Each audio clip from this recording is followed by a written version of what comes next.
Oke, jadi sebelum kita membuat WPS, kita buat dahulu PQR-nya.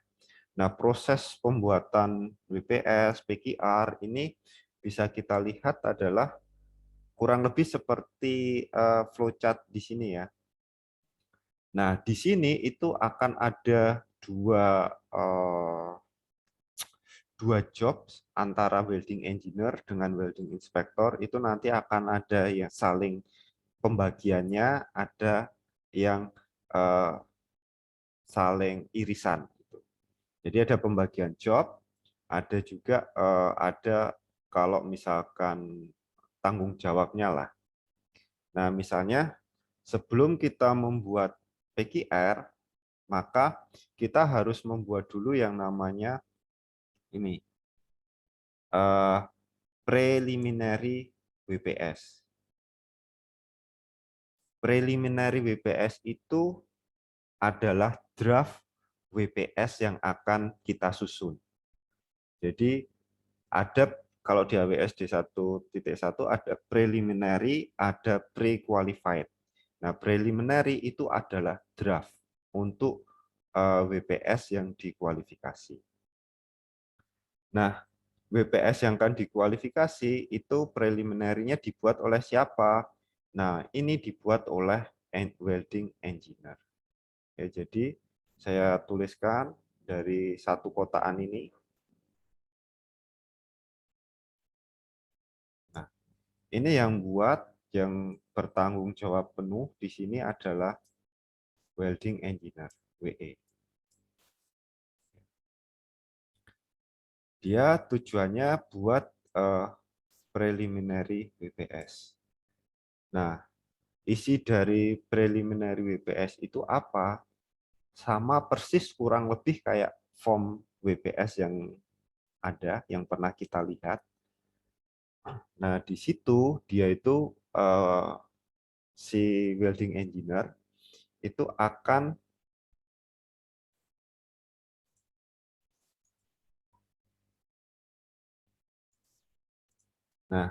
pertama si welding engineer itu dia akan mendapatkan drawing, general drawing dari desain engineer.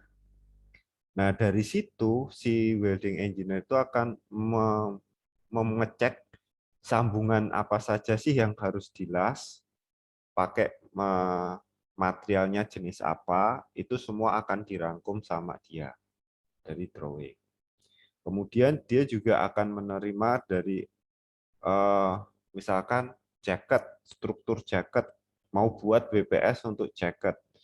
Maka aplikasi jaket itu dia akan menggunakan welding code apa? Apakah dia menggunakan welding code AWS, ataukah ASME, ASME BPVC, ASME B31.3, dan sebagainya, atau API. Nah, ini dia biasanya melihat dari kontrak ya. Oke, jadi dari situ, dari drawing, kemudian welding codes yang akan digunakan, maka dia akan melihat dari menentukan nih spek dari base metal yang sudah ada itu apa. Jadi di drawing ini sudah ada jenis base metalnya, spesifikasinya apa. Misalnya kayak spesifikasi API 2Y grade X52 atau pakai ASTM A36 atau yang lain-lain. Nah, spek dan grade dari base metal ini sudah ada nih di drawing.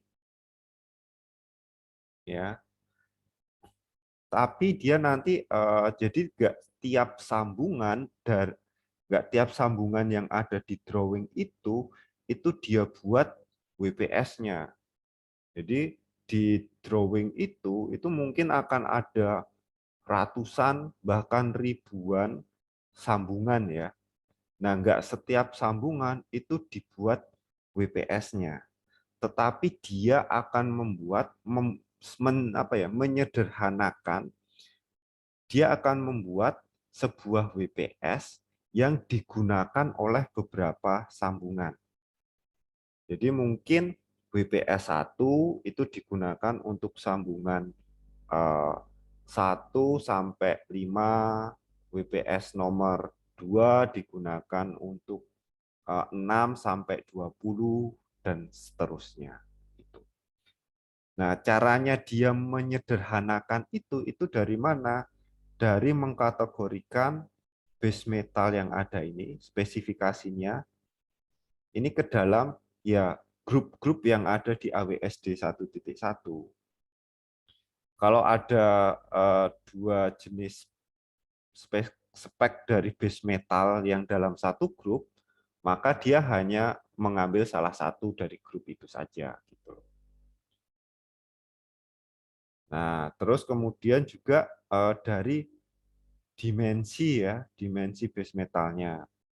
Dari diameter, kalau itu pipa, atau ketebalan. Nah, kemudian misalnya kalau mau buat ketebalan, kita cari biasanya nyari diameter ataupun ketebalan itu adalah cari diameter minimum dan diameter maksimum. Ketebalan juga seperti itu. Ketebalan maksimum dan ketebalan minimum untuk tiap-tiap base metal yang dipakai. Nah, nanti seterusnya itu digunakan untuk menyederhanakan WPS-nya. Kemudian dia juga akan menentukan proses pengelasan. Misalnya adalah, oh sambungan ini karena dia sangat tebal, maka dia harus menggunakan SAW. Pertimbangannya adalah kurang lebih seperti itu. Tadi kan kita dapat ketebalan maksimum, ketebalan minimum. Nah, untuk ketebalan maksimum, biar cepat, kita pakai menggunakan proses submerged arc welding, SAW. Nah, kalau misalkan, oh ini ada sambungan tapi dia itu tipis, katakan cuma 10 mili saja, atau 8 mili. Nah, 8 mili kalau kita pakai submerged arc welding, ternyata nanti dia jebol. Maka dia memutuskan untuk pakai SMAW katakan, atau GMAW. Jadi dari sisi proses pengelasan, pertimbangannya bisa dari ketebalan. Berikutnya adalah dari ya alat yang dia punya. Jangan-jangan dia perusahaannya dia tidak punya alat, misalkan dia mau pakai SAW tetapi dia tidak punya alat SAW-nya. Nah, itu juga jadi pertimbangan. Selain itu juga pertimbangan ekonomis ya. Misalnya pertimbangan ekonomis itu adalah dari sisi cost-nya, harga, biaya yang dikeluarkan untuk filler metal, untuk misalkan kalau nyewa alat, atau juga untuk ini, misalkan nyewa waktu welder itu bekerja itu berapa lama. Soalnya misalnya ada proses pengelasan yang lebih cepat daripada yang lain. Misalnya GMAW itu proses pengelasannya dia lebih cepat dibandingkan dengan yang SMAW. Maka kalau deadline-nya dirasa mepet dan dia punya mesin GMAW, ya udah pakai saja yang GMAW. Seperti itu. Di situ juga karena cepat, maka welder yang diperlukan dia juga sedikit. Seperti itu. Nah, itu adalah nilai keekonomisan yang perlu dipertimbangkan oleh welding engineer. Selain itu juga dari sisi filler metalnya ya. Nah, filler metal yang cocok, yang sesuai dengan welding code itu apa saja, maka dia akan menentukan di sini.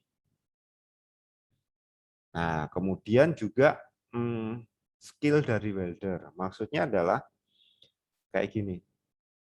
Nggak semua, misalnya mau buat jaket nih. Jadi kalau di fabrikasi, di manufakturer, itu nggak semua posisi itu digunakan. Ya, jadi, oh ini posisinya di apa 4G overhead katakan itu. Nah, kalau untuk posisi overhead kan berarti harus ada welder yang punya skill overhead kan. Tetapi welding engineer harus melihat itu bahwa posisi 4G ini bisa nggak dia dilakukan pengelasan misalnya dengan 1G saja. Contohnya adalah dengan kalau di jadi kalau di apa ya? Kalau di proses di lapangan di fabrikator itu ada yang namanya rotator. Jadi kayak gini. eh, Sambungan-sambungan itu bisa dulu dilas di bengkel kayak di bengkel welding yang tadinya itu nanti sambungannya itu akan ditaruh di atas dengan posisi 4G, itu bisa dilas dulu, diassembly kecil-kecil, dibuat sambungannya kecil-kecil di bengkel, terus baru kemudian nanti ketika mau apa mau diletakkan di ukuran yang sebenarnya, baru dia akan dibawa dilas di atas seperti itu. Jadi di sini misalnya kalau kita harus ngelas 4G, bisa nggak itu dicopot dahulu, dilas dulu di bengkel, posisinya adalah 1G, baru kemudian dia diassembly, dilas di struktur yang sebenarnya. Nah, kalau misalkan yang 4G itu bisa diturunkan skillnya jadi 1G atau 2G dan sebagainya, maka itu akan jadi lebih mudah. Nah, ini adalah yang diperlukan oleh welding engineer untuk membuat preliminary WPS atau PWPS, PWPS.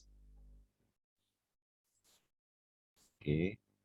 Nah, kemudian welding inspector adalah menerima preliminary WPS itu untuk membuat PQR.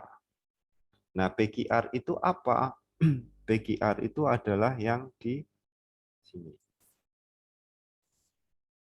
Yang saya kotak warna hijau. Nah, ini adalah yang kita sebut namanya PQR.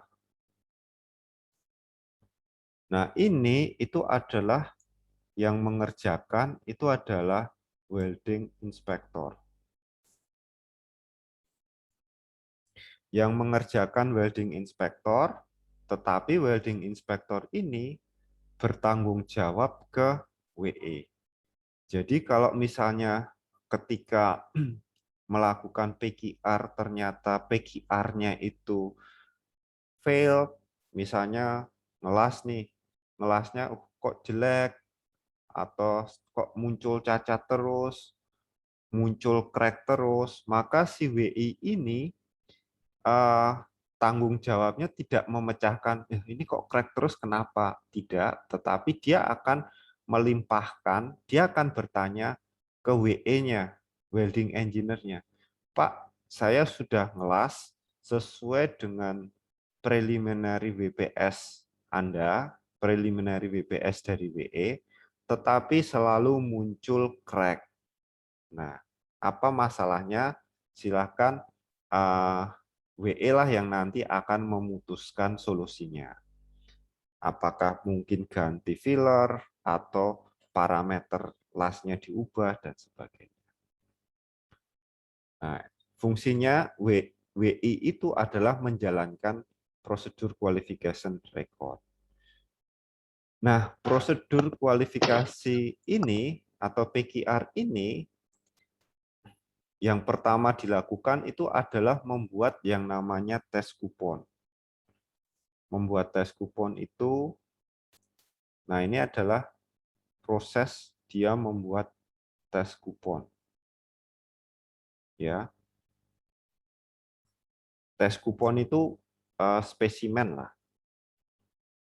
Saya tulis di sini, ini adalah pembuatan tes kupon atau kupon tes.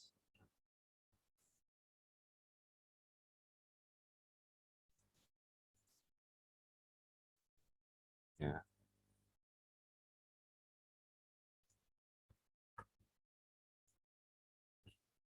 Jadi setelah WI terima, welding inspector terima preliminary, maka dia akan buat tes kupon. Pertama apa ya, buat dulu di sini ditulis material inspection. Maksudnya adalah kalau dia di preliminary WPS-nya minta material dengan spek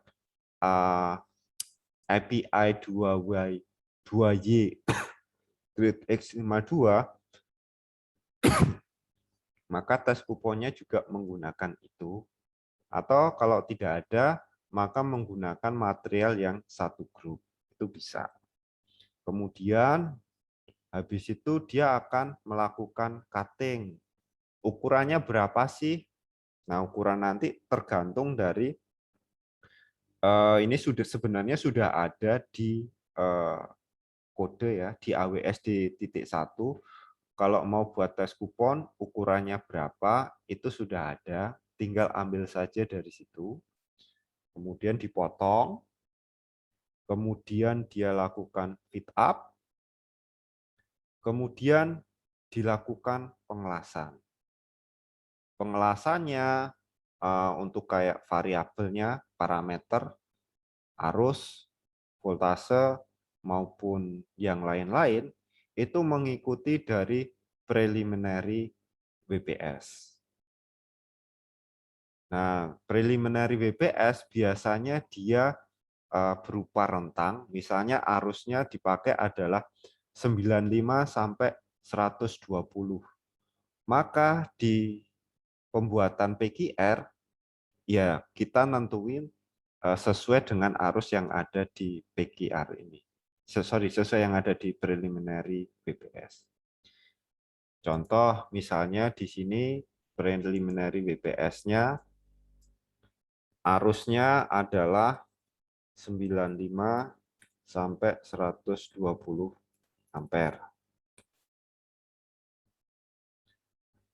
Nah, maka ketika membuat tes kupon di sini, arusnya juga disesuaikan sesuai dengan rentangnya. Ya, maka di sini ini pakai arus yang paling baik menghasilkan sambungan. Biasanya ini berdasarkan dari pengalaman welder. Nah, contohnya misalnya, oh arusnya kita pakai kurang lebih berapa? 110 ampere. Ya. Jadi mesinnya sama welder di set di 110 ampere. Kenapa? Karena 110 ampere ini buat saya paling cocok, Pak, kata si welder. Hasilnya bagus. Nah, yang ngelas ini siapa? Yang ngelas itu adalah welder-welder yang sudah bersertifikat ya, yang sudah yakin, yang sudah WI itu yakin bahwa dia itu udah pengalamannya banyak, udah bisa membuat hasil las yang bagus. Ini biasanya ada welder khusus untuk WPS, untuk buat PQR itu ada. Nah, selain itu, ketika welder ngelas, maka WI akan mencatat arus di sini. Mencatat variabel-variabel yang muncul ketika pembuatan PQR. Jadi dicek arusnya, misalnya arusnya tercatat 110 ampere, maka ya dicatat arusnya. Diukur pakai apa? Tang meter, voltasenya juga diukur, kemudian travel speed, kecepatan itu juga diukur. Nah, pencatatan di sini ini ada form form PQR-nya itu ada. Jadi tinggal pinjam saja dari AWS form tersebut, terus ngisi sesuai yang ada di form tersebut, parameter-parameternya apa saja. Nah, catatan ini sangat penting ya. Jadi kalau kita lihat, kalau lihat PQR itu akan melihat WI, bawa HP, foto-foto, video. Nah, fungsinya apa? Fungsinya adalah mencatat parameter las di sini. Nah, dari catatan rekaman parameter ini yang nanti akan digunakan untuk membuat WPS-nya.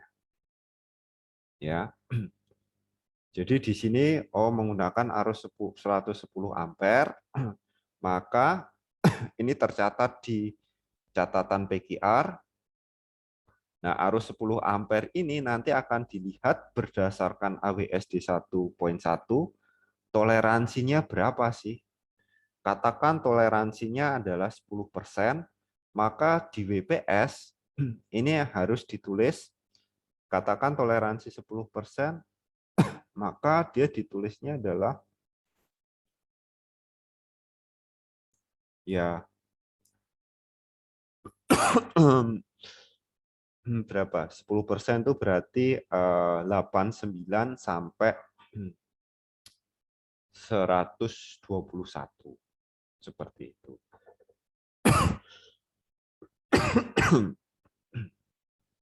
Jadi itu adalah kembali dari data PQR, nanti akan disusun berdasarkan kode, berdasarkan misalnya di sini kita pakai AWS, menghasilkan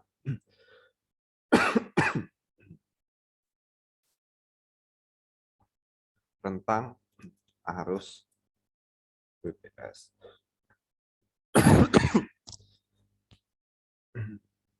Maaf ya.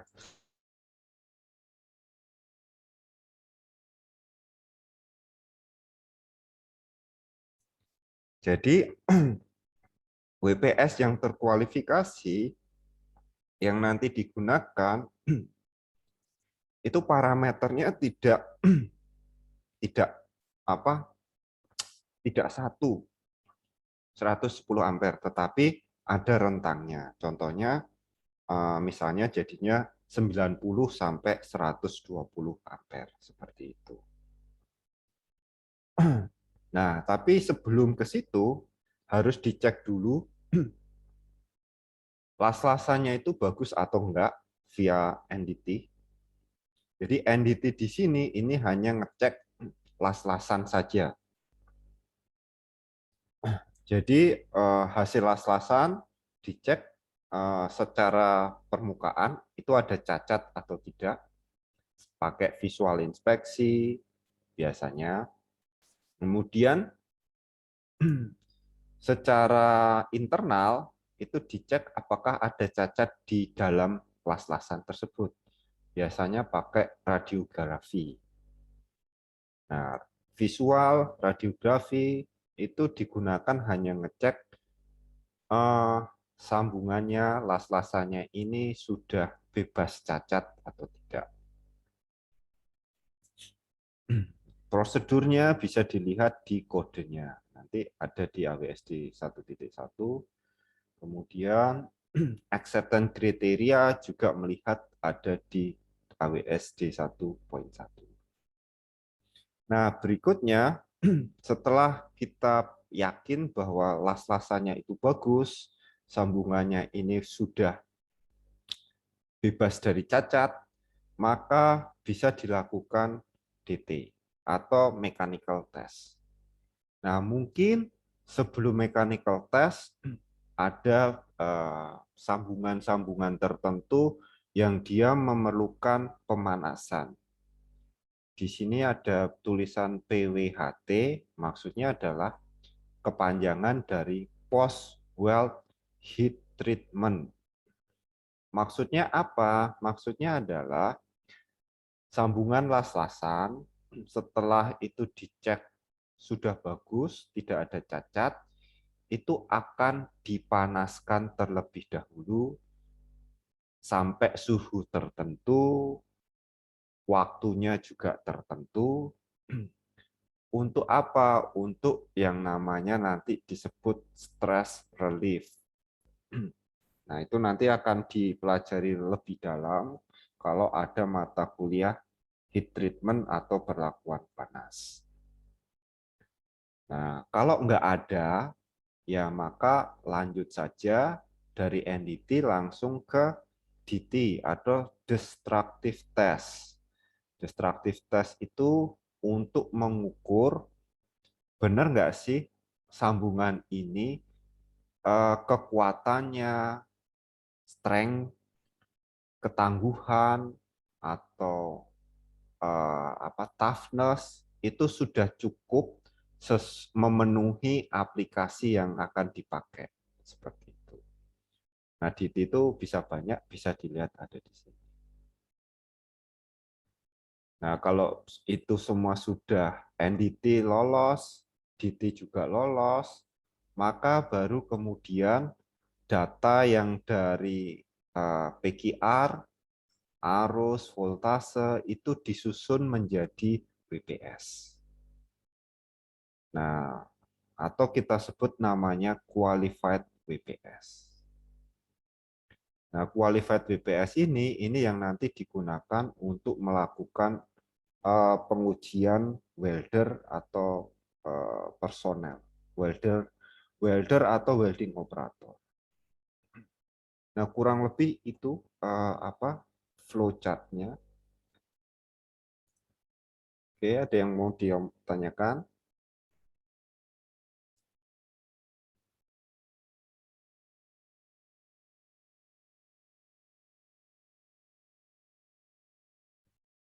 Oke.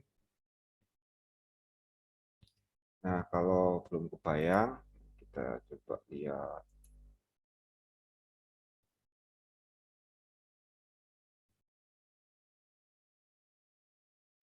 Ini ada video tentang kayak gimana sih caranya buat PQR. Ini ada dari SLV yang kayaknya di Jakarta ya. Oke, kita lihat aja.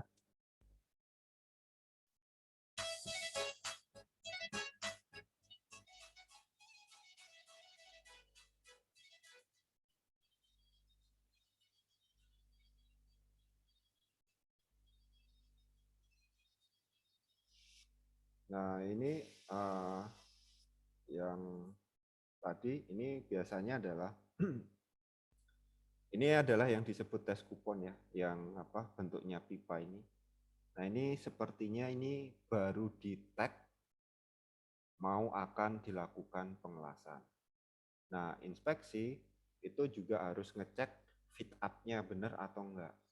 Kalau misalnya di WPS, preliminary WPS itu dibilang groove angle-nya 70, maka di sini juga harus groove angle-nya 70. Tidak boleh berbeda. Root gap juga seperti itu, sesuaikan dengan preliminary WPS-nya. Nah, baru kemudian fit up untuk posisinya seperti apa juga disesuaikan, kemudian dilakukan pengelasan.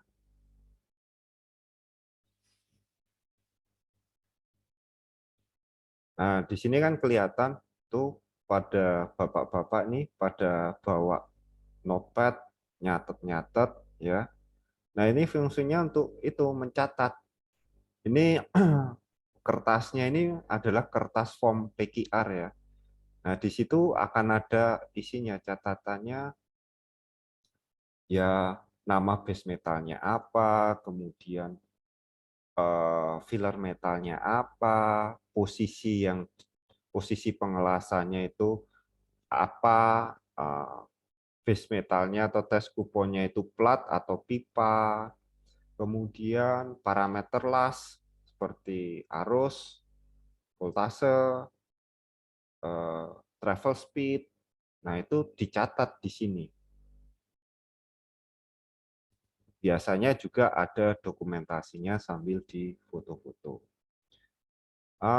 Preheat temperatur, interpass temperatur, itu juga dicatat di sini. Nah, lanjut.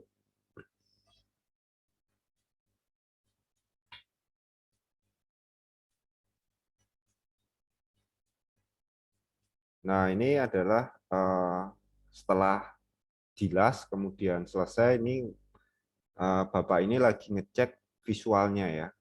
Oh, apakah ada cacat, apakah ada crack, apakah ada undercut, itu nanti dilihat secara visual seperti apa. Kalian udah pernah belajar visual kan? Sudah, Pak. Sudah. Nah, pakai acceptance kriteria apa? AWS kah atau TWI, C Suite? TWI, Pak. WI, Pak. Nah, itu dipakai untuk ini apa? Dipakai untuk sertifikasi visual inspektor ya. Nah, kalau untuk yang AWSD 1.1 itu visual inspeksinya lebih sederhana sekali. Itu ada cuma beberapa poin saja, 8 atau 7 poin yang harus dilihat. Misalnya kalau ada undercut, dia nggak boleh lebih dari 1 mili, seperti itulah. Oh ya, kalian kan ada inspeksi 1 ya. Ini sudah ngetes seperti ini belum? Kayak uji tarik dan sebagainya.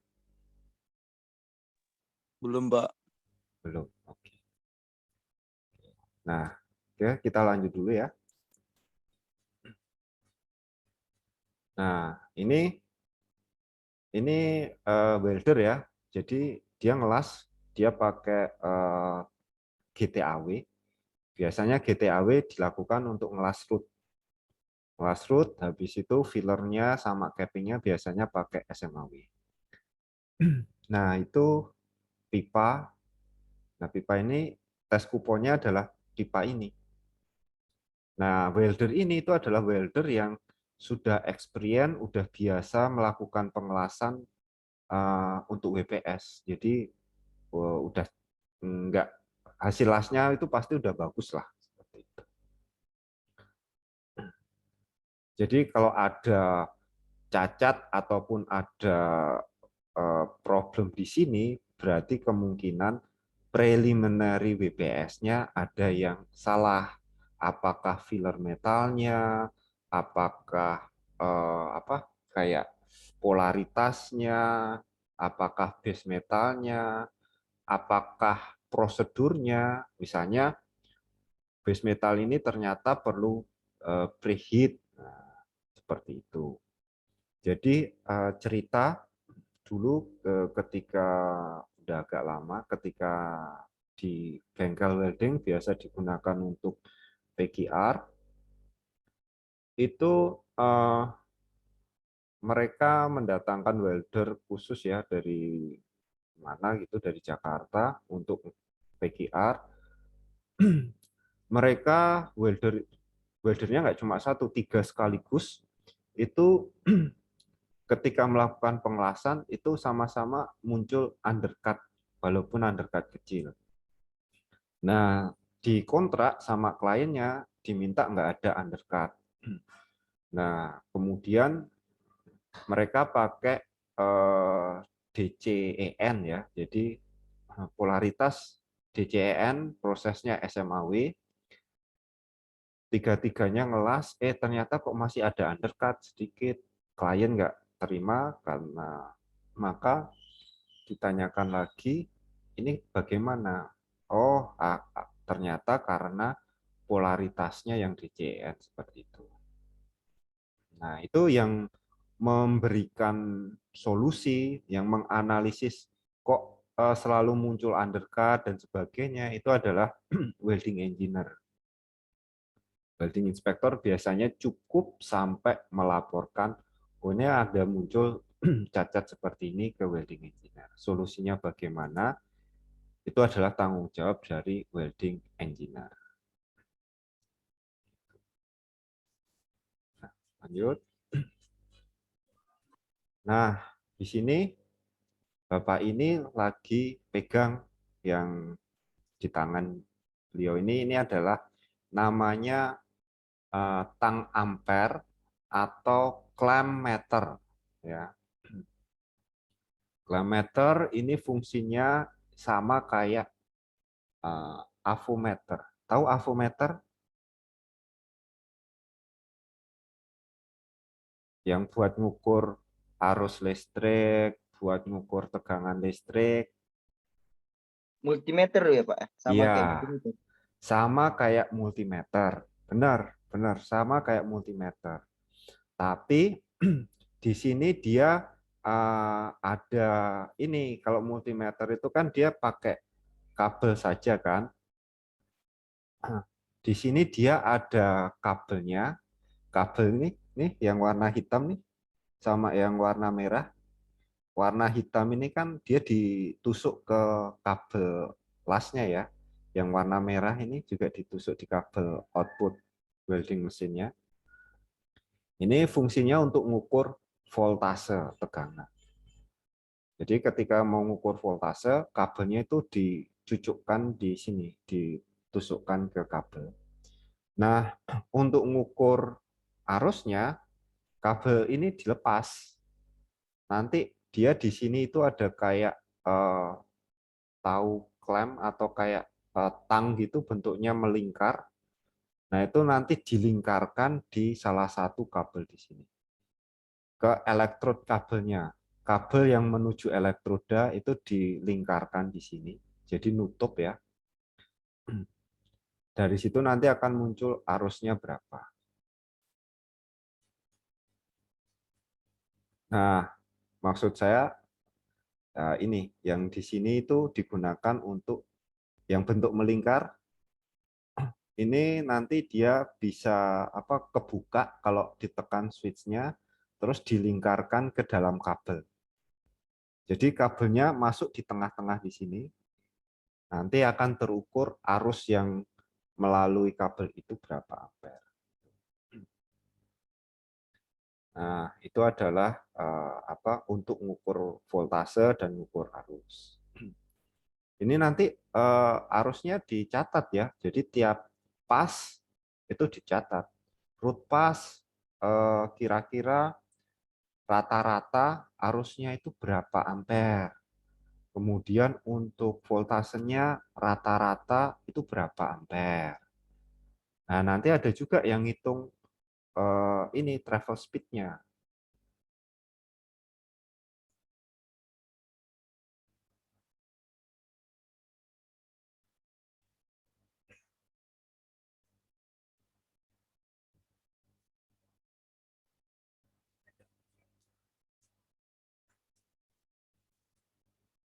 Nah, ini sambil ngelaskan weldernya.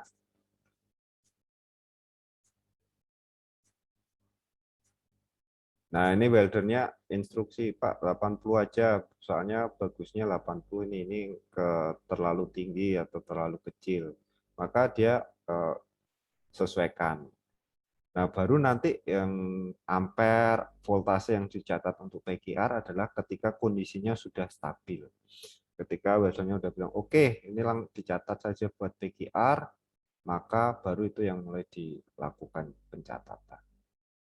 Dicari rata-ratanya saja atau dicari beberapa titik lah. Itu sih.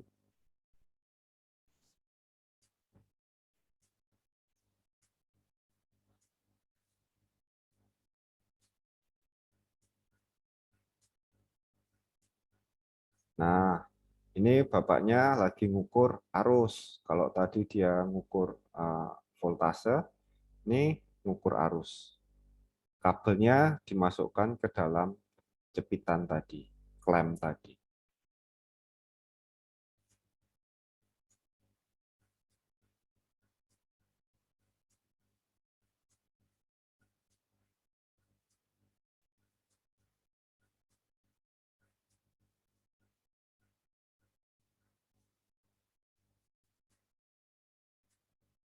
Nah, ini ada apa? Ibu ini foto kan. Nah, foto cek dokumentasi eh, harus yang keluar berapa. Ini nanti yang dia catat di form PKR.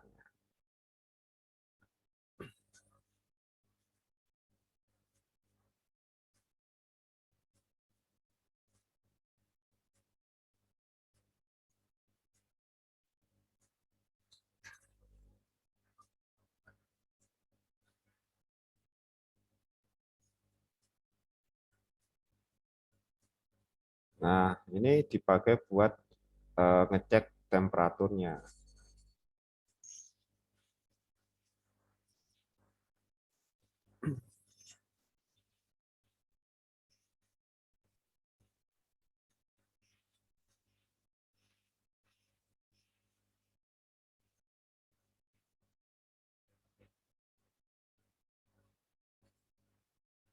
Nah, jadi weldernya tadi sudah selesai ngelas root ya. Terus kemudian dia mau ngelas pas selanjutnya, hot pass. Nah, karena kita perlu interpas temperatur, maka kita ngecek suhu pakai infrared apa nih termometer seperti ini. Cek dulu berapa suhunya, suhu interpasnya. Ceknya ada dikenakan ke bagian las-lasan di sini. Nah, di situ. Nah, yang tercatat di sini itu adalah yang kita masukkan sebagai interpas temperatur. Nah, sebelum ngelas root, biasanya cek dulu pakai sama, cek temperaturnya di bagian bevel face-nya. Ini suhu preheat-nya berapa? Itu juga dimasukkan di situ. Oke.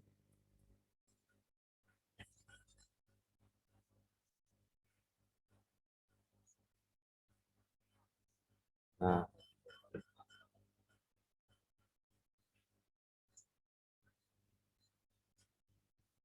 nah tadi kan dia welder ngelas pakai GTAW, sekarang dia untuk bagian root dia pakai GTAW atau TIG atau las argon.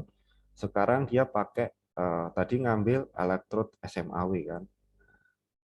Berarti ini adalah ada multiproses nih.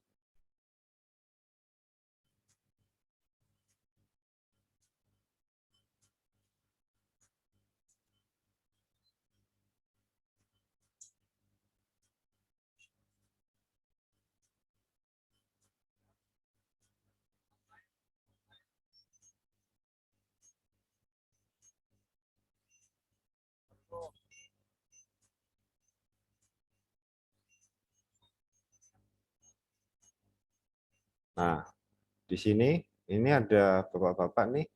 Ini dia pegang stopwatch ya. Jadi fungsinya stopwatch ini nanti dia akan ngitung. Misalnya si welder mulai ngelas bagian rootnya, bagian root, maka ketika mulai ngelas dihitung berapa lama sih dia akan ngelas satu pas itu. Nah, di situ nanti akan dapat travel speed-nya. Jadi travel speed itu kan eh, milimeter per detik kan. Jadi di situ akan diukur welder itu akan ngelas panjang berapa milimeter, waktunya untuk ngelas panjang misalnya berapa 30 mili lah itu atau 20 mili. Untuk ngelas 20 mili itu dia memerlukan berapa detik. Dari situ kita dapat menurunkan, kita dapat menghitung travel speed-nya. Travel speed itu nanti yang akan digunakan atau dicatatkan dalam PQR. Oke, lanjut.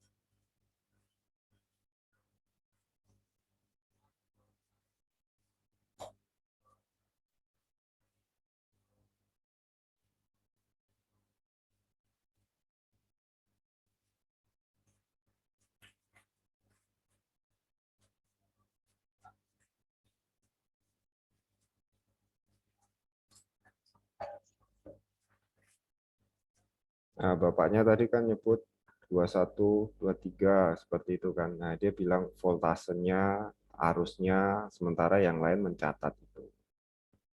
Sama masih tetap ngukur terus-terusan ya. Inilah yang disebut ngerekam, ngerecord parameter las pas PQR itu seperti ini.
Halo, suara saya terdengar?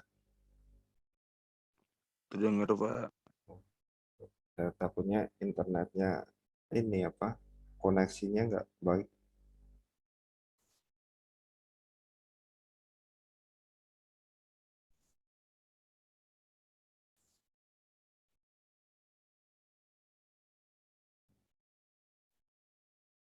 di YouTube-nya ya.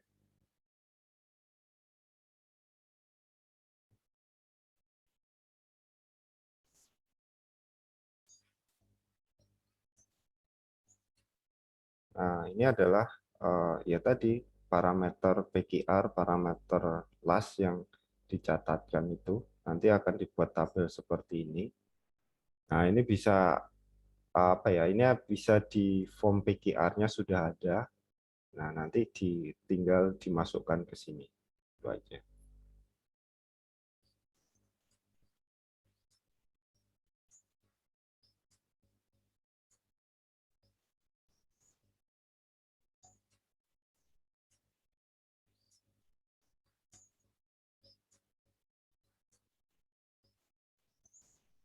Nah, ini kalau tadi pipa, kalau ini adalah tes kupon untuk plat ya. Posisinya 3G, ukurannya lebar plat ini, tinggi plat ini, atau panjang plat ini kita tinggal pakai aja yang ada di AWSD 1.1 atau yang ada di kode yang kita pakai seperti itu.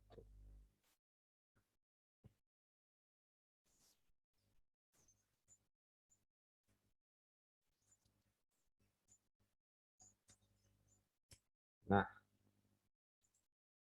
kurang lebih itu kalau apa bayangan gambaran kalau untuk mau buat PQR.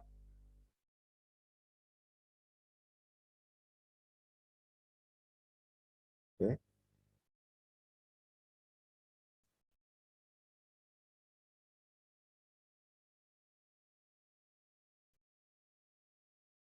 kebayang nggak ya?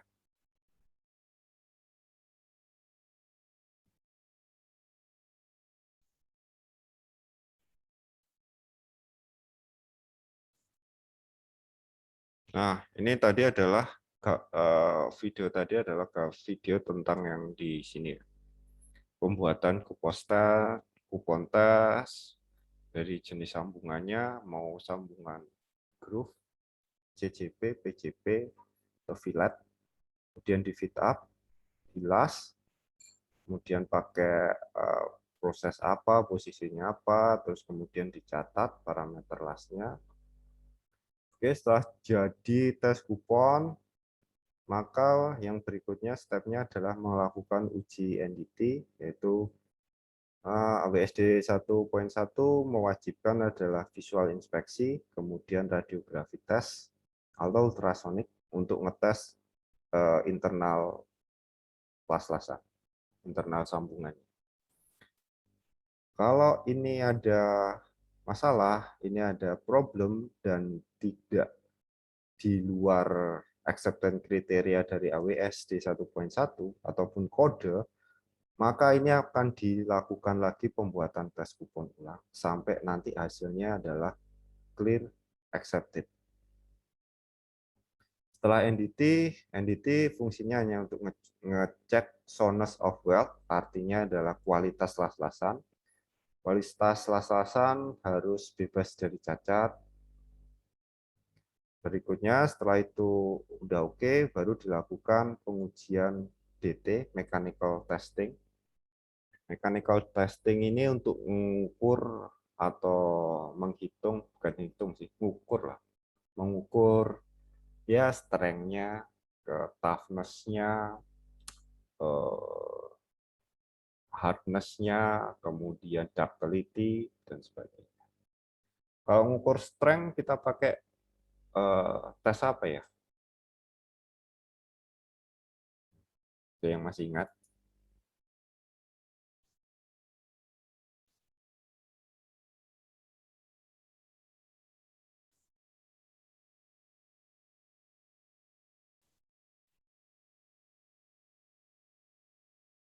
Benny Rizky, nomor 76. Strength itu kita ngukurnya pakai apa? Halo, Benny Rizky ada nggak ya?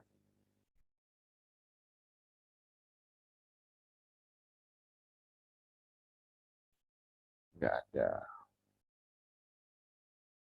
Dava, 26. Halo Dava, ada orang?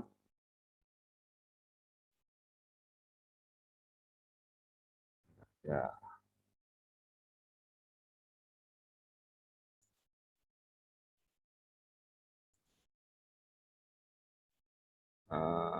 Supian Kamal, ada orang?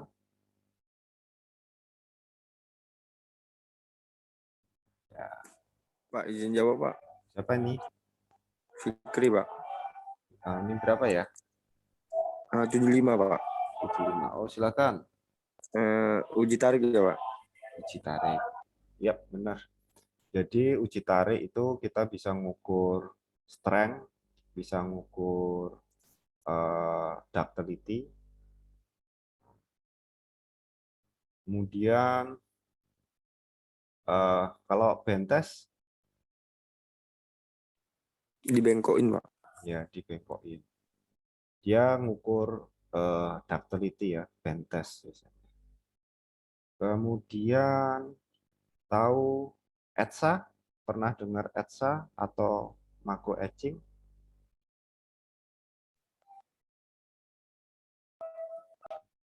Macro etching itu untuk melihat kayak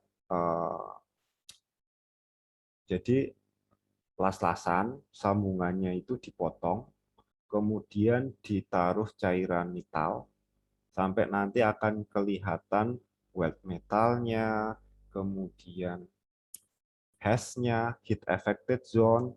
Dari situ akan kita lihat ininya apa, ada nggak di situ slack inclusion atau lack of fusion dan sebagainya. Tadi apa aja, Pak? Yang makro itu, Pak? Makro gimana apa aja caranya? Iya, Pak. Yang caranya itu, Pak. Makro itu adalah ini ya kayak sambungan itu dipotong melintang, jadi kayak apa? Yang kelihatan itu adalah bagian, ingat kan base metal, hash sama weld metal itu kelihatan, itu dipotong melintang. Kemudian sambungan potong melintang atau transversal, kemudian di etching dengan nital, ya, nital kurang lebih 5-10%. Nital itu campuran antara asam nitrat dengan etanol, biar kelihatan nanti ini weld metal, hash, kemudian base metal. Ya, jadi di situ itu kita akan melihat ini apa ada nggak slag yang masuk ke dalam weld metal dan sambungan itu sih. Itu biasanya untuk ini Mas apa untuk PJP. Jadi PJP itu pasti ada makro etching seperti ini. Dia juga ngecek kedalaman penetrasi ya. Penetrasi itu kayak berapa dalam sih weld metal itu ke dalam, dari permukaan atas sampai ke bagian root dia akan nembus berapa mili. Kalau untuk PCP itu adalah makro etching. Pak izin bertanya Pak. Ya, Mas. Yang macro etching nih yang sudah dilas itu dikasih nital ini ya Pak? Iya, jadi dipotong. Jadi dipotong, terus kemudian diolesi nital. Nanti diolesi nital, prosedurnya ada ya, tapi kurang lebih diolesi nital, kemudian sampai muncul gambarnya, baru kemudian difoto. Belum pernah lihat ya? Belum Pak. Bentar, saya carikan dulu di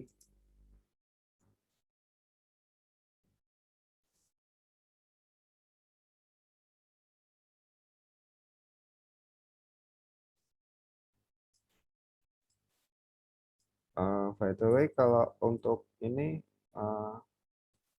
inspeksi 1 apa aja sih yang udah ini dipelajari?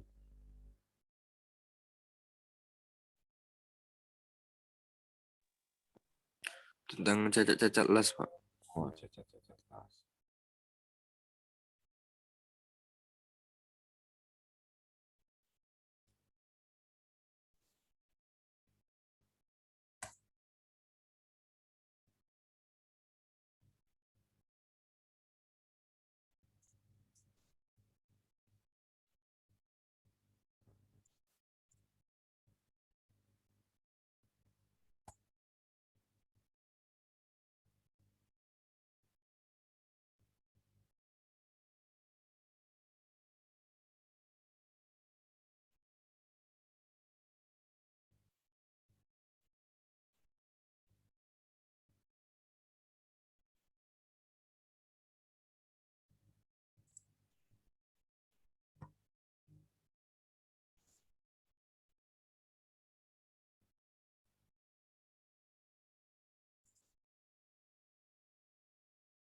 Nah, kurang lebih kayak gini lah.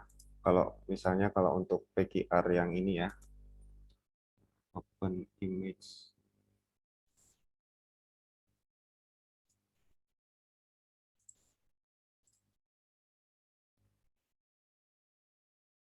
Ya, jadi ini adalah hasilnya nanti. Jadi walaupun dia CCP bukan PCP, tetap aja biasanya akan dilakukan macro etching. Nah, ini nanti akan kelihatan. Jadi nanti di sini kemungkinan di sini itu akan ada daerah yang lebih gelap atau di sini ini adalah batas ya antara ini adalah base metalnya, ini adalah weld metal. Di sini itu ada daerah hash, heat affected zone. Nah, kemudian di sini yang di bagian tengah yang warnanya cerah, ini adalah weld metal. Sementara yang di pinggir kanan dan di pinggir kiri itu adalah base metal. Fungsinya pertama, fungsinya macro etching terutama untuk PCB adalah ngecek penetrasi. Penetrasi itu adalah kedalaman dari atas ini, capping, sampai ke root. Kalau PCB kan dia nggak tembus ya. Kalau ini kan dia CJP, complete joint, maka dia itu akan tembus, penetrasinya itu pasti setebal base metal. Tetapi kalau PCP mungkin rootnya hanya sampai di sini. Jadi las-lasannya hanya sampai di sini, di bawahnya itu masih base metal, maka penetrasinya adalah dari permukaan, dari capping sini sampai ke sini itu kedalamannya berapa. Nah, ini harus sesuai dengan yang diminta sama welding engineer di preliminary WPS-nya. Nggak boleh kurang, kalau lebih untuk PJP itu boleh. Nah, itu kurang lebih ininya apa sih kayak gambarnya. Sementara kalau untuk mechanical test-nya kemana?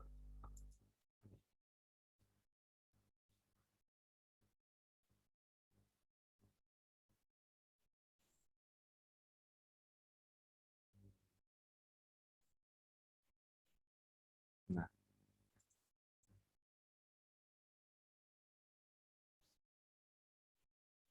oke, jadi ini adalah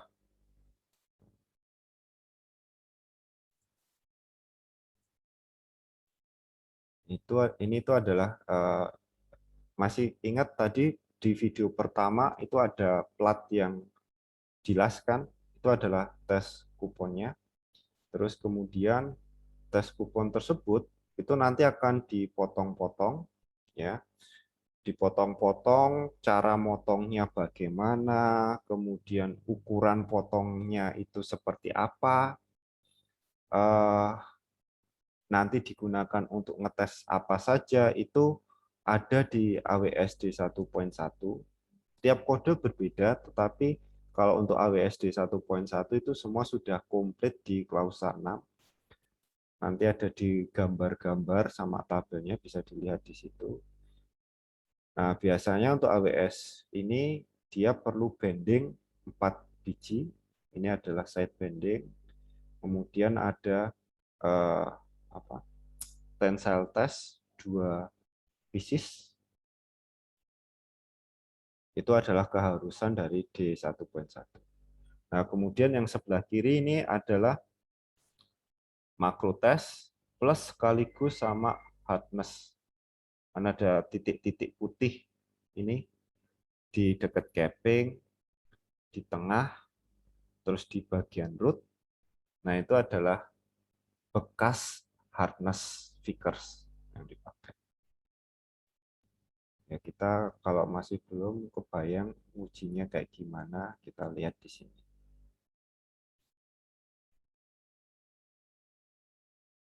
Oh ya, di bagian bawah, sebelah kiri bawah ini ada 3 set spesimen digunakan.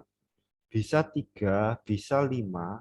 Ini digunakan untuk uji impact test, yaitu CVN, Charpy V-Notch test.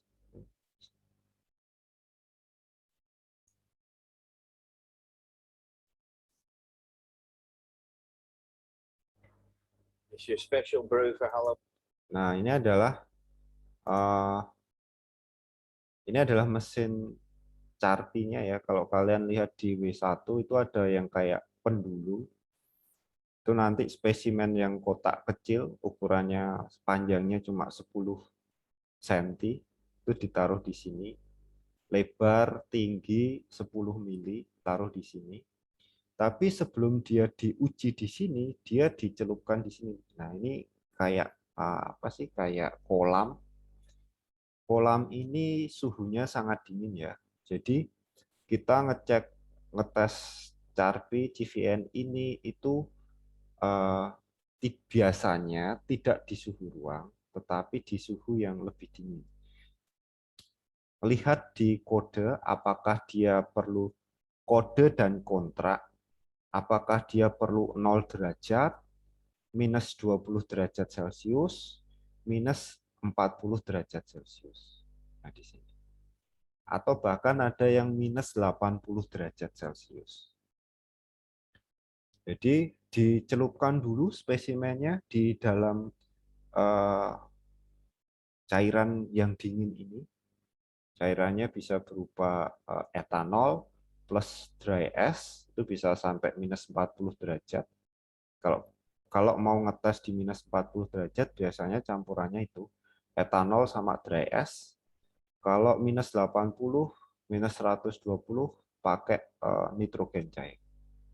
Ditunggu, direndam di sini kurang lebih 20 menit, baru kemudian cepat-cepat diangkat, ditaruh di sini, terus nanti akan dihantam sama palunya, itu sampai patah, biar kita tahu gaya yang diserap sama spesimen ini berapa joule. Kita lihat aja.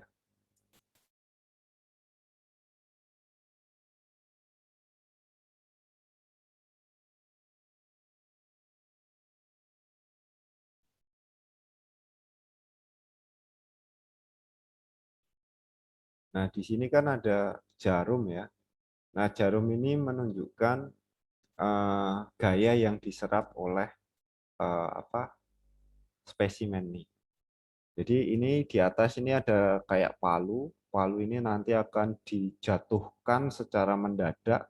Jadi dia akan cepat sekali turunnya. Dia kena ke spesimen, spesimennya patah. Jarum ini ketika dia patah, jarum ini akan bergerak menunjukkan eh, energi yang diserap oleh spesimen tadi berapa. Oke, kita lihat.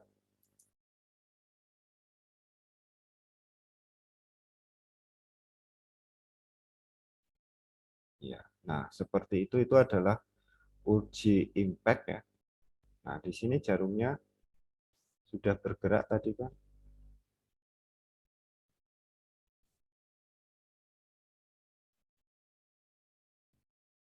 Nah, jarumnya tadinya ada di atas, sekarang bergerak ke bawah.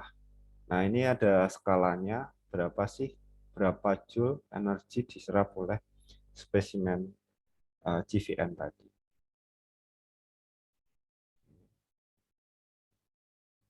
Selanjutnya ada uji tensel kalau nggak salah.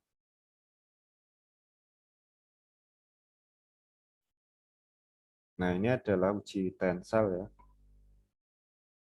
Ini spesimennya ditarik. Kalian pernah melihat demo uji tensel?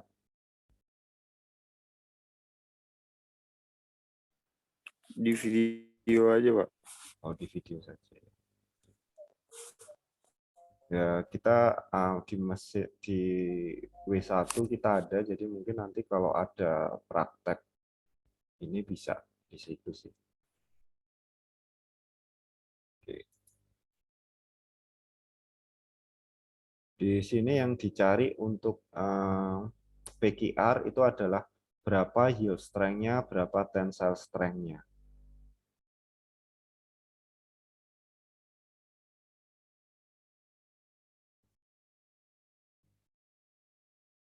Oke, nah itu tadi CVN, tensile. Nah berikutnya ini adalah uji bending, ya. Bending itu ada 3 jenis, ada sideband. Sideband itu artinya dia di bending dari pinggir, jadi dari pinggir las-lasan atau sejajar dari arah pengelasan. Kemudian nanti ada root bending, ada face bending. Nah, kalau ini namanya adalah mandrel atau plunger. Kalau root bending yang kena plunger di sini itu adalah bagian capping. Kalau face bending yang kena plunger di sini itu adalah bagian rootnya. Jadi yang melengkung paling luar itulah yang dicek sesuai dengan namanya. Apakah itu root bending ataukah itu face bending. Nah, kita lihat.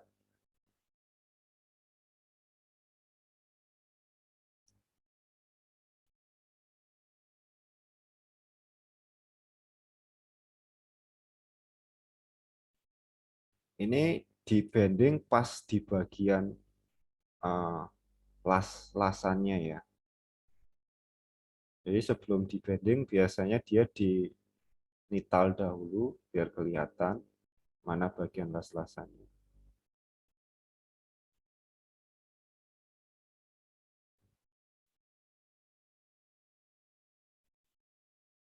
Ini di bending sampai dia bentuknya menjadi huruf U.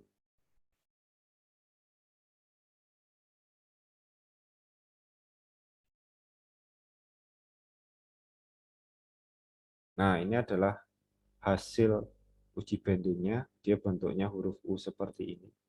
Nanti akan dicek ada retak enggak opening di sini, di permukaan di sini, atau di sudut-sudut dari sini.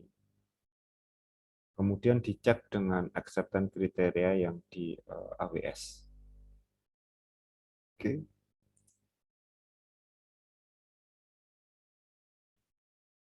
Nah, ini adalah makro ya. Makro sama hardness test.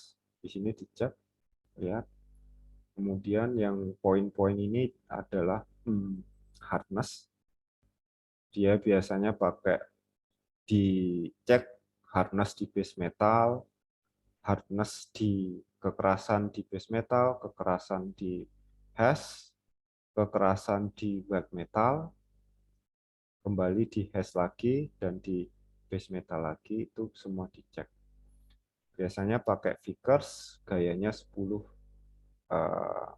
kilo 1 kgf, 10 kgf.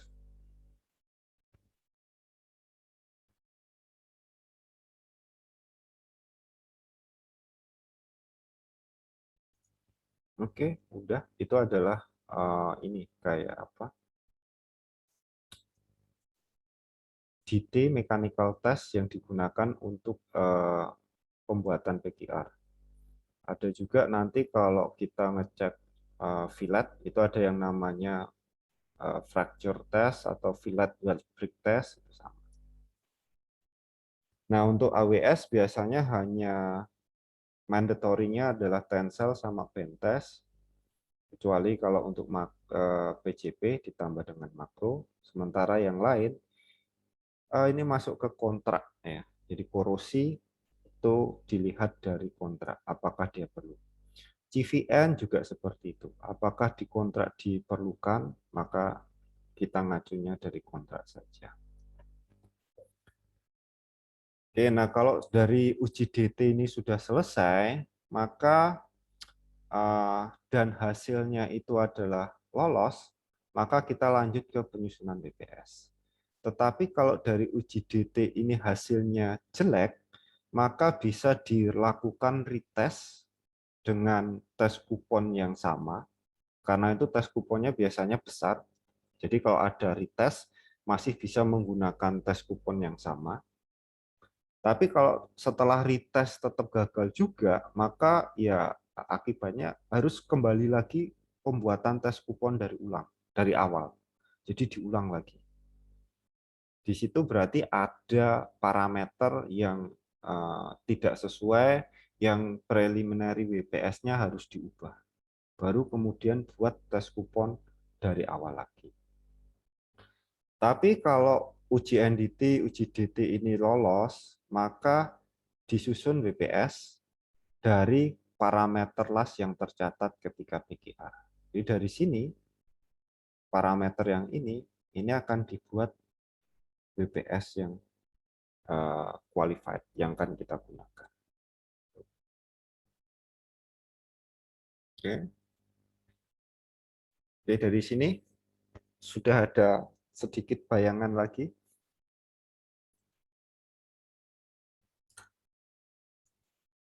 Ya, jadi bayangan PGR-nya ini tolong agak krusial, agak penting, jadi dipahami dikit. Nanti kalau untuk welder test juga akan ada uji DT juga, uji NDT juga.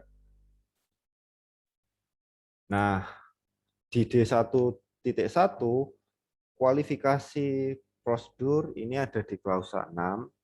Klausa 6 kalau kita pakai ini plat tesnya tes kupon. Tes kuponnya adalah plat.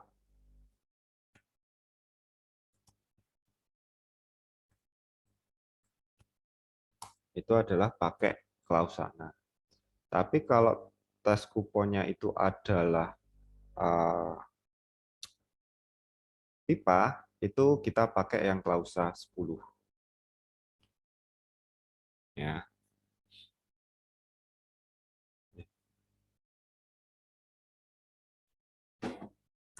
Oke, jadi itu.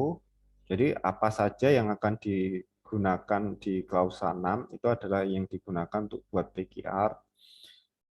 Nah, klausa 6 sendiri itu ada dibagi menjadi beberapa ya. Jadi di sini ada 4. Dia ada 4 subklausa, ada yang umum, general. Ini isinya kurang lebih bisa dilihat di sini. Cuma kayak introduksi saja, penjelasan. WPS itu siapa sih? Tanggung jawab siapa sih yang buat WPS? Nah, kemarin di ujian di UTS juga ada pertanyaan kayak gini dan masih ada yang salah. Kemudian perlu tidak CVN test, itu kita klausa 6 bagian general dia menjelaskan bahwa CVN dipakai atau tidak itu berdasarkan dari kontrak yang sudah disetujui. Kalau di kontrak dia perlu CVN, maka dilakukan CVN. Kalau di kontrak tidak menjelaskan CVN, tidak meminta CVN, maka ya mengikuti yang mandatory dari AWSD 1.1 saja. Pengujiannya, terutama pengujian DT, mechanical testing. Nah, kemudian untuk performance atau pengetesan pengujian skill dari welder, maka siapa sih yang bertanggung jawab? Nah, WPS, welder skill, itu responsibility-nya, tanggung jawabnya dari kontraktor. Ya, bukan dari engineer, engineer-nya owner atau inspektornya owner, bukan, tetapi itu adalah dari kontraktor yang membuat proyek itu. Kemudian masa berlaku welder test itu berapa? Nah, itu kalau dilihat dari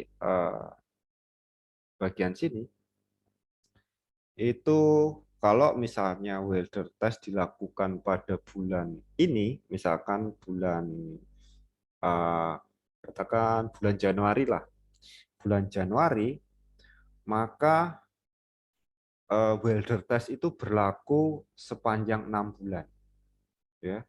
Jadi bulan 1 sampai 6 itu masa berlakunya kalau welder itu nganggur atau tidak melakukan pengelasan. Jadi kayak gini, misalnya dilakukan welder test pakai proses SMAW. pada bulan Januari. Ternyata rencananya perusahaan itu mau ada proyek pengelasan. Ternyata proyeknya mundur. Ternyata kenapa? Karena barangnya, logistiknya baru datang bulan Agustus, bulan 8 katakan. Ya, maka kalau welder testnya dilakukan bulan 1, dan kemudian welder tersebut tidak melakukan pekerjaan pengelasan SMAW, ya akibatnya ketika mau ngelas di bulan 8 Agustus, maka harus dilakukan welder test lagi. Kenapa? Karena masa tenggangnya cuma 6 bulan saja. Tetapi kalau pada bulan 1 ini langsung dia bekerja pada proses SMAW, maka dia akan masa tenggangnya akan berlaku mundur lagi. Jadi kayak gini, misalkan saat bulan 1 dia welder test, kemudian dia ada pekerjaan ngelas SMAW, welder test SMAW, pekerjaannya ngelas SMAW sampai bulan 3, maka masa tenggangnya dia itu mundur yang dihitung dari bulan 3, 6 bulan setelah bulan 3 itu kapan? Jadi bulan 9. Jadi kalau dia nganggur dari bulan 3 sampai bulan 9, maka harus dilakukan retest lagi. Seperti itu. Nah, itu maksud dari masa berlaku welder test atau inilah sertifikat welder itu berlaku menurut D1.1 berapa. Nah, itu kemudian untuk part B-nya, part A general, part B adalah untuk kualifikasi WPS, part C itu untuk kualifikasi performance atau welder, welding operator, kemudian yang part D itu untuk GVM test. Nah, untuk yang part B, WPS kualifikasi, di situ sudah dijelaskan bagaimana cara melakukan PKR, kemudian pengujian yang dilakukan itu apa saja, ya. Pengujian entity-nya, visual, kemudian radiografi atau UT, kemudian mechanical test atau DT adalah tensile test dan sebagainya, itu ada di klausa 6 ini. Kemudian dari data yang terekod ketika atau tercatat dari PKR, maka kita menyusun WPS yang qualified berdasarkan rentang toleransi, berdasarkan tabel 6.8 ya nggak salah.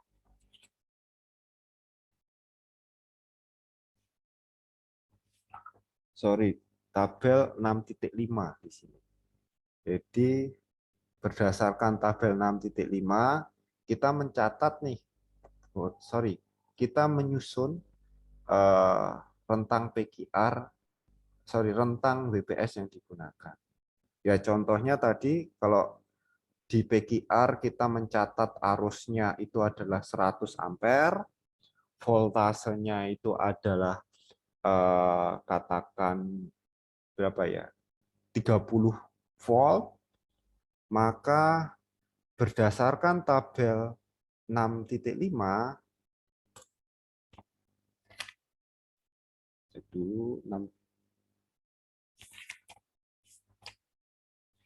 berdasarkan tabel 6.5 maka WPS yang digunakan itu adalah berapa?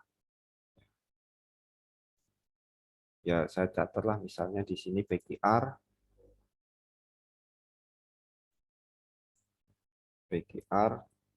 misalkan arus 100 ampere. Kemudian voltase, tegangan.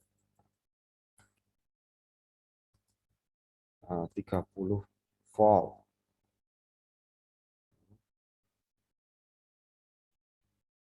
Maka kita lihat di sini ke tabel 6.5.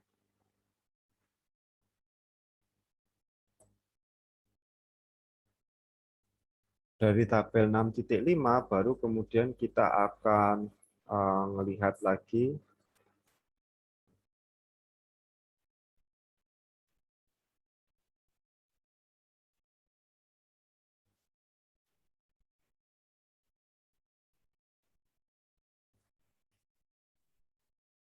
qualified WPS-nya berapa. Jadi arusnya itu rentangnya berapa, voltasenya atau tegangan. Misalnya arusnya toleransi 10%, berarti kita buat arus untuk di WPS 90 sampai 110 ampere. Ya, jadi 10% dari 100 ini kan 10, ya. Maka rentangnya yang kita tulis di WPS itu adalah 90 sampai 110 ampere. Katakan kalau untuk tegangan ya katakan 10% juga, maka voltasenya kurang lebih adalah 27 sampai 33 volt. Nah, ini adalah contoh ya, tapi saya mau ngasih tahu kurang lebih fungsi tabel 65 itu seperti apa. Seperti itu. Nah, itu yang nanti yang kita pelajari di pengelasan ini ya. Kalau bisa sampai menyusun WPS.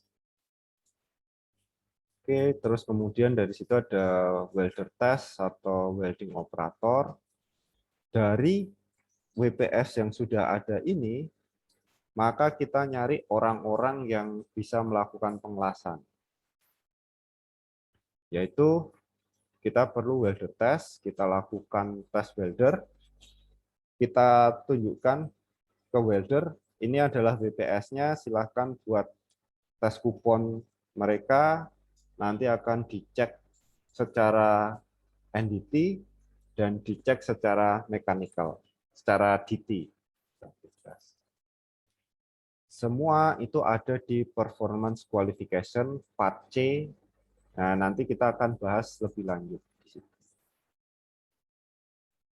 Kemudian setelah itu baru part D, ini khusus kalau ada kita melakukan CVN test. Oke, maaf ya, tunggu sebentar ya.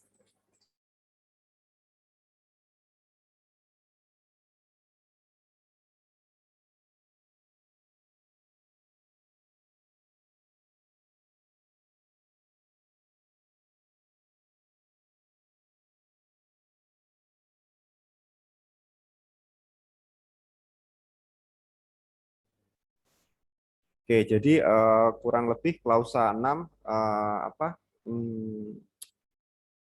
terutama yang akan kita pelajari di sini adalah terkait di WPS-nya, gimana menyusun WPS, sama gimana menyusun welder test.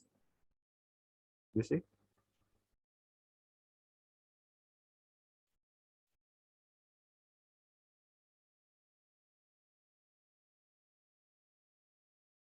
Nah, beberapa hal yang harus dicek ketika kita mau nyusun WPS itu adalah satu, posisi pengelasan ini ngelihatnya ada di tabel mana. Kemudian kayak tadi saya bilang jenis base metal, qualified base metalnya pakai tabel yang mana.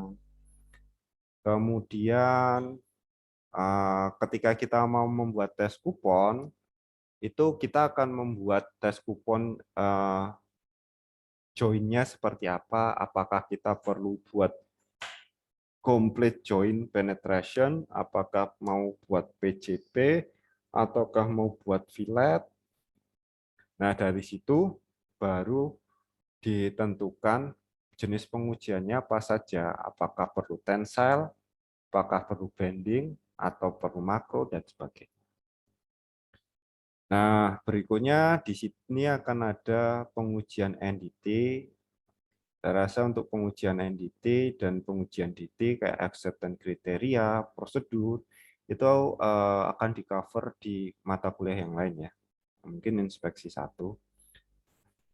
Nah, di sini saya mau bilang saja bahwa untuk prosedur, untuk acceptance kriteria NDT maupun DT, untuk kualifikasi WPS, itu ada di klausa 6 ini juga. Kemudian ada yang penting ketika semua data PQR itu sudah tercatat, itu kita bicara yang namanya essential variable. Nah, essential variable inilah yang terdapat di tabel 65 itu isinya adalah essential variable. Jadi yang dicatat di PQR nanti merupakan essential variable, di tabel 65 dibuat rentangnya biar jadi WPS. Seperti itu. Nah, jadi variabel itu adalah apa ya?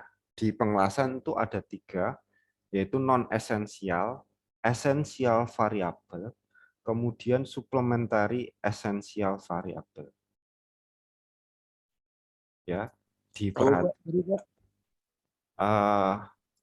non-esensial, non-esensial variable. Ya. Jadi ada 3, esensial, non-esensial variable, sama supplementary essential. Nah, kita non-esensial variable itu maksudnya adalah variabel pengelasan yang ketika kita mengubah, contohnya adalah misalnya apa, root phase, root gap, itu adalah non-essential variable.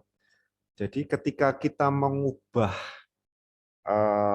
non-essential variable, kekuatan mekanik atau properti mekaniknya itu tidak berubah. Jadi kalau root phase-nya tambah tebal atau root phase-nya tambah tipis, kekuatan strength-nya, tensile test-nya itu akan tetap sama saja, tidak akan bertambah besar atau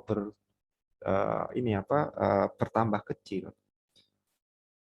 Root phase yang tebal, root phase yang tipis itu hanya akan menyebabkan welder itu makin susah untuk membuat las-lasan. Kalau terlalu tebal, welder kesusahan untuk nembus. Siapa tahu malah jadi incomplete penetration, tidak tembus. Akibatnya sudah gagal di NDT. Jadi hasil las-lasannya sudah jelek. Kalau dia terlalu tipis root phase-nya, dia malah jebol. Jebol kan artinya las-lasannya jelek juga kan. Soundness-nya kan jelek, tidak sound gitu. Jadi non-essential variable hanya non-essential variable tidak mempengaruhi properti mekanik dari sambungan. Kemungkinan besar akan mempengaruhi kemudahan welder untuk ngelas, itu saja sih. Sementara kalau essential variable contohnya adalah arus, tegangan, kemudian beberapa filler metal, ya, itu sangat mempengaruhi properti mekanik dari sambungan. Jadi kalau filler metal kita pakai 60-11, dengan 7011, strength-nya, kekuatannya kan sudah berbeda. 6011 kan memberikan strength kurang lebih 60 KSI, kilopound square inch. Sementara kalau yang filler metal 7011 itu kan 70 KSI, 70 kilo pound square inch, lebih kuat lagi. Nah, itu adalah essential variable. Essential variable mempengaruhi properti mekanik dari sambungan. Properti mekanik dari sambungan dicek dari destructive test atau mechanical test. Nah, essential variable ini ada di tabel 6.5 kalau di AWSD 1.1. Oke. Jadi esensial sama non esensial sudah clear ya.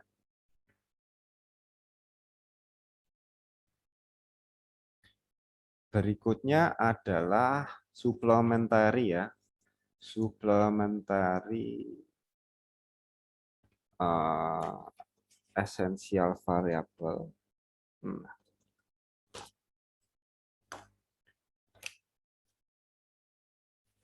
Oke. Supplementary essential variable itu berada di tabel 6.7 kalau nggak salah.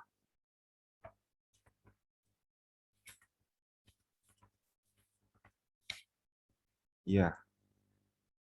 Supplementary essential variable itu adalah di tabel 6.7. Dan ini hanya berpengaruh, ini jadi penting ya. Jadi supplementary essential variable itu akan menjadi essential variable ketika kita menggunakan CVN test, ketika di kontrak diminta ada test impact atau CVN test.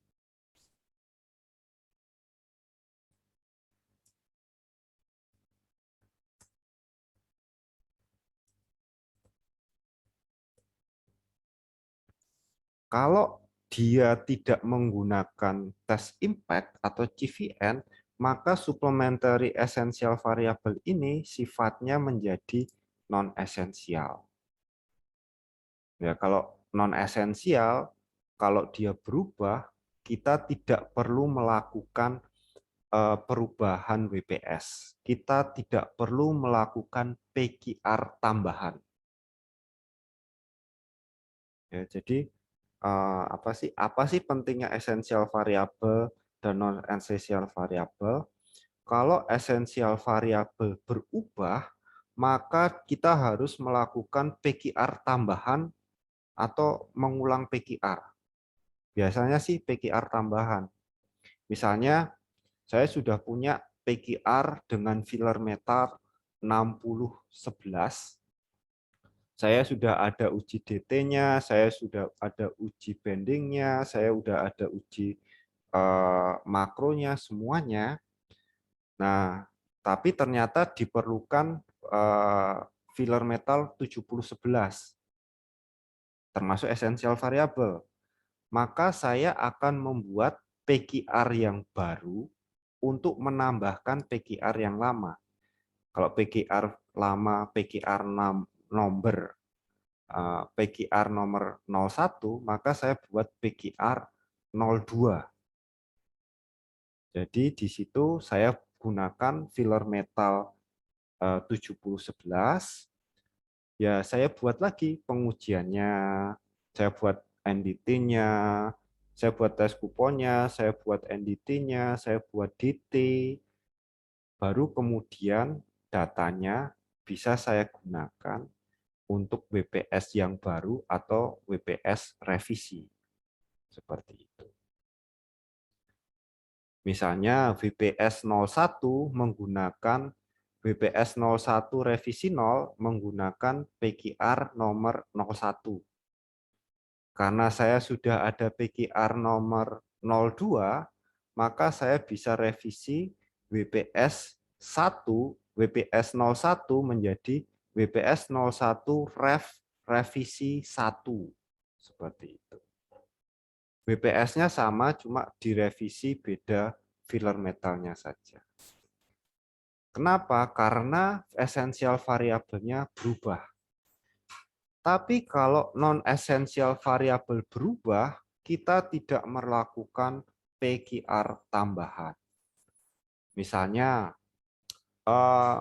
root face-nya, root gap-nya, atau sudut groove-nya, groove angle-nya berubah, itu termasuk non-esensial. Maka kita tidak perlu melakukan perubahan WPS, tidak perlu melakukan tambahan PQR seperti itu. Ya. Nah, suplementari masuk ketika kalau kita pakai CVN, maka dia akan menjadi esensial. Kalau kita tidak pakai CVN, maka menjadi non-esensial. Nah, kurang lebih itu maksud dari essential variable sama supplementary esensial yang ada di tabel 65 sampai tabel 67. Gitu sih kurang lebih kalau untuk WPS kualifikasinya. Ini intro sebelum masuk ke ini ya, ke apa ya, ke detail dari posisi pengelasan itu ada di tabel berapa, 6.1 seperti itu. Nah, ini adalah gambaran besarnya, gambaran umum. Oke, itu dulu. Ada yang mau diomongin? Izin bertanya, Pak. Ya, Mas. Eh, apakah yang PQR ini ada dalam underwater welding, Pak?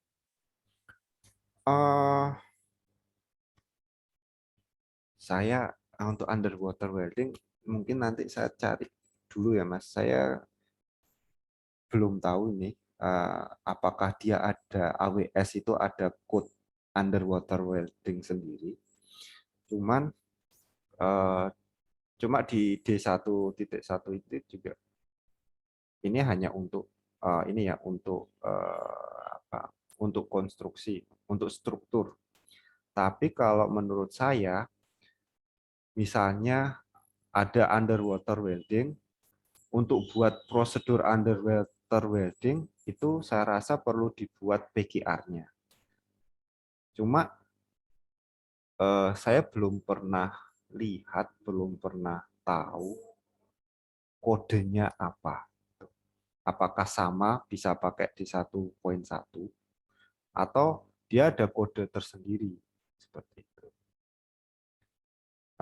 Mungkin tambahan ya, kalau selain underwater welding, untuk repair saja itu harus ada prosedurnya sendiri. Jadi kalau kita bilang prosedur, maksudnya harus ada WPS-nya sendiri, seperti itu. Jadi harus ada dibuat PQR-nya, tes kuponnya, kemudian pengujiannya. Itu hanya repair ya. Jadi kan ada prosedur untuk pengelasan awal, untuk buat fabrikasi, ada juga prosedur untuk prosedur repair. Nah, biasanya ada dibuat dua itu. Itu sih Mas Oktav yang bisa saya jawab. Mungkin nanti saya cari ya underwater welding kodenya apa gitu. Gimana? Oke, Pak. Yang mau nanya, yang tadi itu yang Pak, yang general itu, yang performan itu responsibility-nya siapa, Pak? Oke. Oh ya Mas, nambahin lagi untuk yang underwater welding itu ada dua jenis. Jadi ada yang kayak gini. Saya baru ingat ada yang welder itu langsung nyemplung saja ke dalam air, kemudian langsung ngelas. Jadi environment-nya itu adalah air ya, jadi basah. dan itu adalah elektrodnya adalah khusus untuk underwater welding, atau dia punya kayak ruang kedap. Jadi misalnya di jaket, ruangan itu akan mengelilingi sambungan yang akan dia las. Nah, terus kemudian ruangan itu kayak ruangan biasa, Mas, kering gitu loh. Jadi nggak ada air. Jadi kayak kabin khusus. Nanti welder di situ ngelas di situ. Jadi kondisinya bukan basah tapi mas kering biasa. Tapi dia ada di bawah air. Jadi untuk underwater welding ada dua tipe seperti itu. Kemudian untuk yang performance, untuk welder test itu tetap sama. Yang bertanggung jawab itu adalah kontraktor. Prosedur, kemudian welder test, itu semua performance itu adalah tanggung jawab dari kontraktor. Tapi di lapangan, bisnis ini adalah bisnis subkontraktor, subkon. Kalau kita pernah dengar, oh ini adalah subkon, entity-nya nanti disubkonkan ke PT mana? Ke engineering kah? Sorry, oceaneering kah? Ke mana gitu? Atau welder test-nya ini nanti akan disubkonkan ke siapa? Artinya apa? Artinya tetap bahwa tanggung jawab itu adalah dari kontraktor, tapi kontraktor itu bisa meng-hire perusahaan lain khusus untuk melakukan welder test. Seperti itu. Tapi tetap nanti klien itu akan nanya ke kontraktor, mana bukti kamu melakukan PGR, mana bukti NDT-nya, mana bukti DT untuk kualifikasi WPS.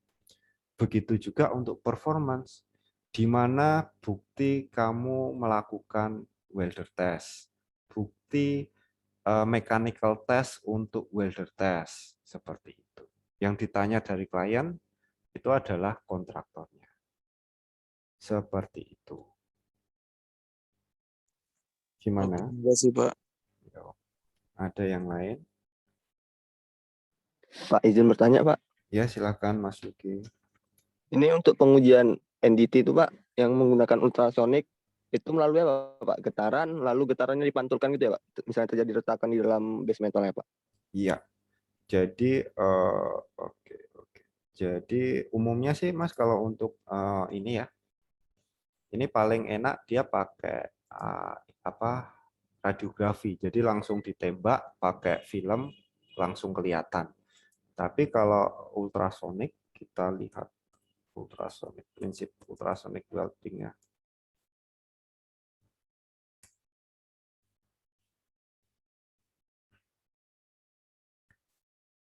Jadi ini saling bisa menggantikan ya antara mau pakai ultrasonik atau mau pakai radiografi itu eh, bisa saling menggantikan.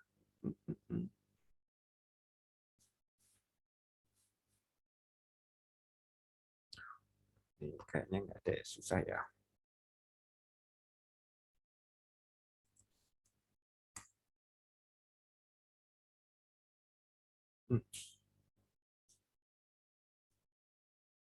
Nah, kayak gini.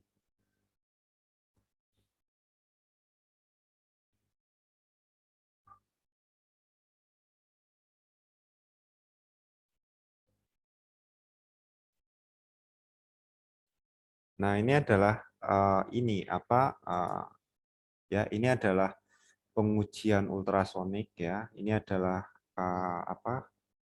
Transducernya. Transducer itu adalah alat yang apa? Kan kita ada transducer, ada sensor. Kalau transducer gitu maksudnya mentransmit atau mengirimkan gelombang, sementara sensor itu adalah menerima gelombang. Nah, ini adalah ultrasonik itu dua-duanya punya. Jadi di transducer ini dia bisa mengirimkan, nanti begitu sampai kena cacat atau sampai di bagian paling bawah dari base metal, dia akan balik lagi ke atas gelombangnya. Seperti itu. Nah, ini adalah untuk untuk ultrasonik untuk probe sudut. Jadi kan dia ini las-lasan, kan nggak mungkin kita ngeceknya di atas las-lasan karena dia jendol ya, las-lasan itu kan menonjol. Sementara ultrasonik itu dia transdusernya itu harus nempel dengan base metal, bahkan antara transducer elektronik itu dikasih yang namanya kuplan atau kayak gel, kayak oli, atau bisa juga kalau di lapangan itu dia pakai kayak lem kanji, namanya metilan, itu adalah lem kanji. Biasanya dipakai untuk nempel wallpaper gitu. Nah, itu dioleskan di sini.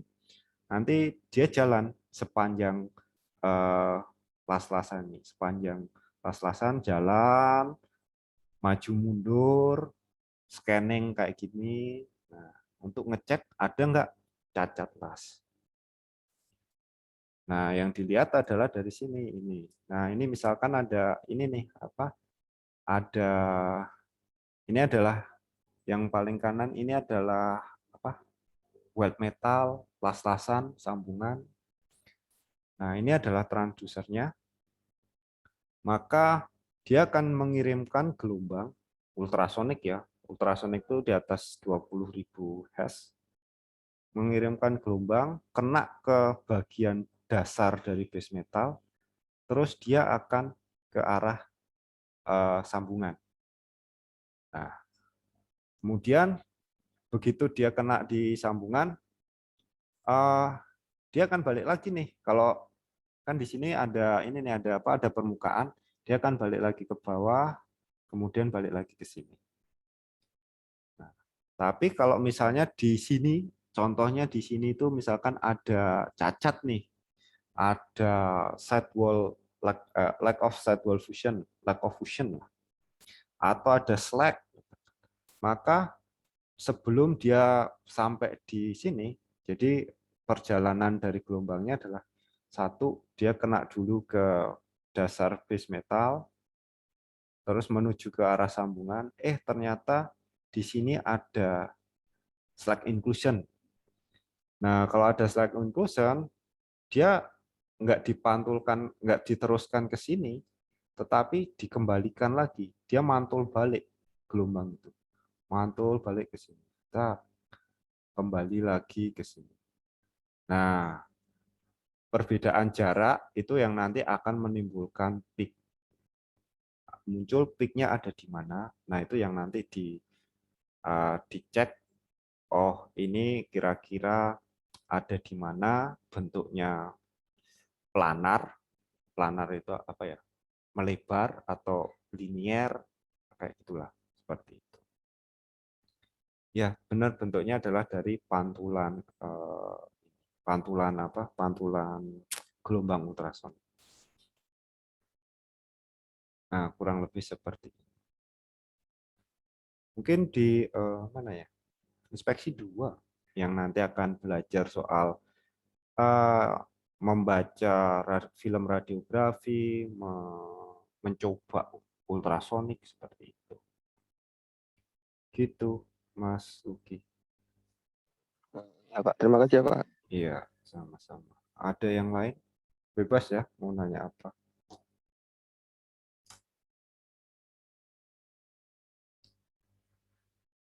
Tidak ada?